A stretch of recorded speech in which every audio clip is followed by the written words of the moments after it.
Assalamualaikum warahmatullahi wabarakatuh. Ketemu lagi dengan saya di channel Wester Pancal, kawan-kawan. Seringkali dalam suatu hubungan, baik itu hubungan percintaan, persahabatan, atau hubungan keluarga, ketenangan atau ketiadaan suatu konflik seringkali dianggap sebagai tanda bahwa semuanya berjalan dengan baik-baik saja. Namun kawan-kawan, kenyataan bisa jauh berbeda. Ketenangan tidak selalu berarti kesejahteraan dalam suatu hubungan. Kali ini kita akan mengeksplor mengapa tidak adanya konflik bukanlah indikator mutlak dari hubungan yang sehat dan bagaimana kita bisa mengevaluasi serta bagaimana kita bisa memperbaiki hubungan kita agar menjadi lebih baik, lebih bermakna, dan tentu lebih membahagiakan. Kawan-kawan, hubungan yang sehat adalah hubungan di mana kedua belah pihak merasa dihargai, merasa didukung, dan terhubung satu sama lain. Dalam hubungan yang sehat, kawan-kawan, komunikasi terbuka dan jujur, ada rasa saling percaya, dan kedua belah pihak merasa nyaman menjadi diri mereka sendiri. Terus ciri-ciri hubungan yang sehat apa saja, kawan-kawan? Yang pertama, komunikasi yang baik, terbuka. Kedua belah pihak dapat berbicara tentang perasaan mereka, pikiran mereka, dan kekhawatiran mereka tanpa takut dihakimi. Yang kedua, trust. Ya, ada rasa saling percaya yang kuat, yang memungkinkan kedua belah pihak untuk merasa aman, merasa nyaman. Dan yang ketiga, kawan-kawan, dukungan secara emosional. Antara kedua pihak saling mendukung dalam suka maupun duka, memberikan kenyamanan dan saling mendukung secara emosional. Yang keempat, tentu rasa respect. Kedua belah pihak menghargai satu sama lain dan menghormati batasan pribadi dari masing-masing pasangannya. Yang keempat adalah keseimbangan dalam memberi dan menerima serta dalam pengambilan decision atau keputusan. Tidak adanya konflik dalam suatu hubungan ini bisa menandakan berbagai hal sebenarnya. Dalam beberapa kasus, ini mungkin menunjukkan bahwa kedua belah pihak benar-benar selaras satu sama lain. Akan tetapi kawan-kawan, seringkali tidak adanya konflik bisa menjadi tanda dari masalah yang tentunya lebih rumit. Yang pertama, komunikasi yang tertahan. Salah satu alasan utama ketiadaan konflik adalah ketidakmampuan atau ketakutan untuk mengungkapkan perasaan dan pikiran yang sebenarnya ini bisa disebabkan oleh berbagai alasan, kawan-kawan. Termasuk rasa takut akan penolakan atau takut adanya konfrontasi. Yang kedua, masalah yang diabaikan. Ketika masalah diabaikan dan tidak dibicarakan dengan baik, dengan benar, mereka akan tidak akan hilang dengan sendirinya, kawan-kawan. Sebaliknya, masalah tersebut dapat menumpuk dan akhirnya menyebabkan bom waktu yang akan meledak dan menjadi masalah besar di kemudian hari. Yang ketiga adalah boring atau ketidakpedulian. Ketiadaan konflik juga bisa menunjukkan suatu kebosanan atau ketidakpedulian, kawan-kawan. Jika salah satu atau kedua belah pihak tidak lagi peduli tentang hubungan mereka, mereka mungkin tidak merasa perlu untuk mengungkapkan perasaan mereka masing-masing atau mengungkapkan kekhawatiran mereka masing-masing.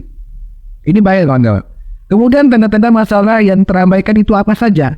Yang pertama, hilangnya hasrat, hilangnya minat. Salah satu tanda utama bahwa ada masalah yang terabaikan adalah hilangnya minat, hilangnya hasrat dalam interaksi sehari-hari antar pasangan.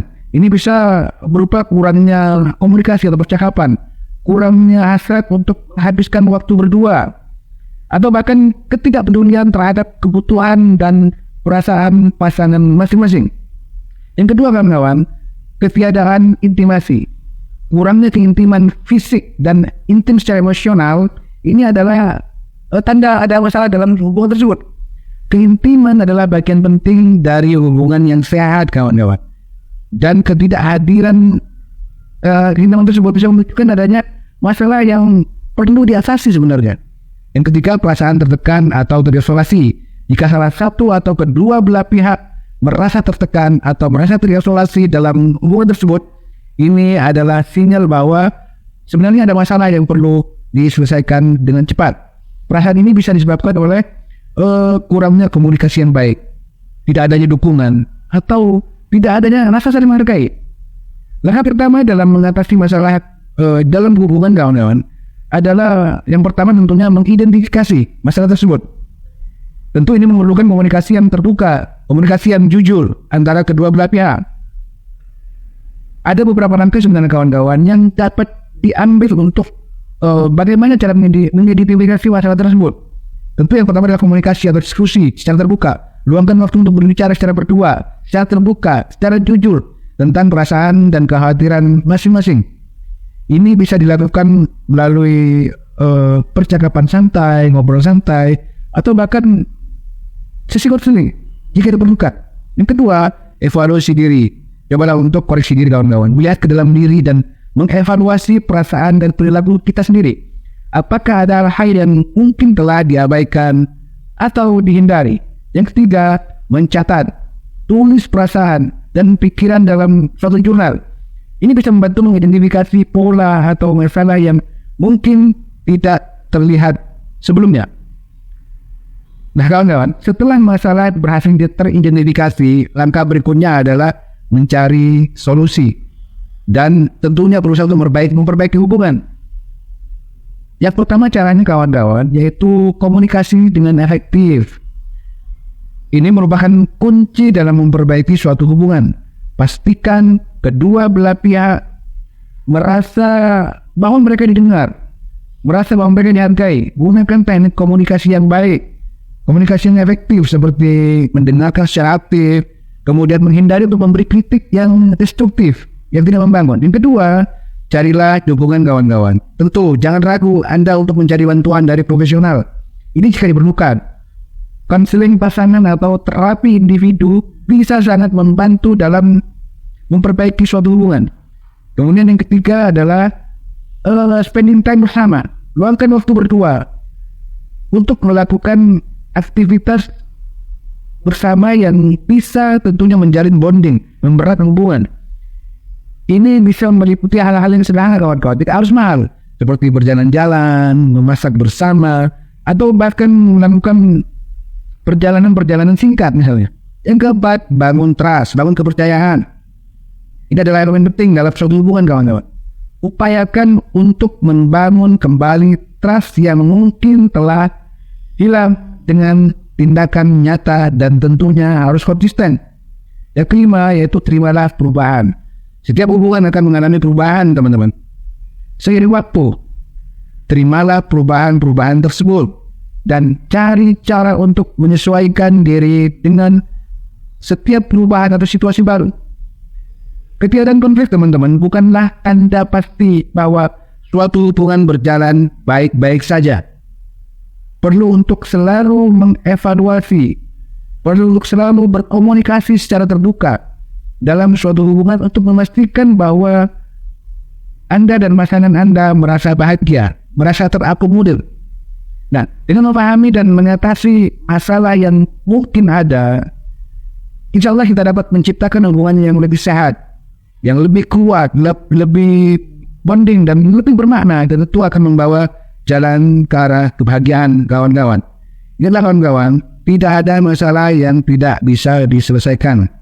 Sekarang yang menjadi masalah adalah bagaimana cara kita mengungkapkan sesuatu kepada pasangan kita masing-masing dengan kepala dingin, dengan keberanian, tanpa takut adanya konfrontasi, tanpa takut adanya konflik.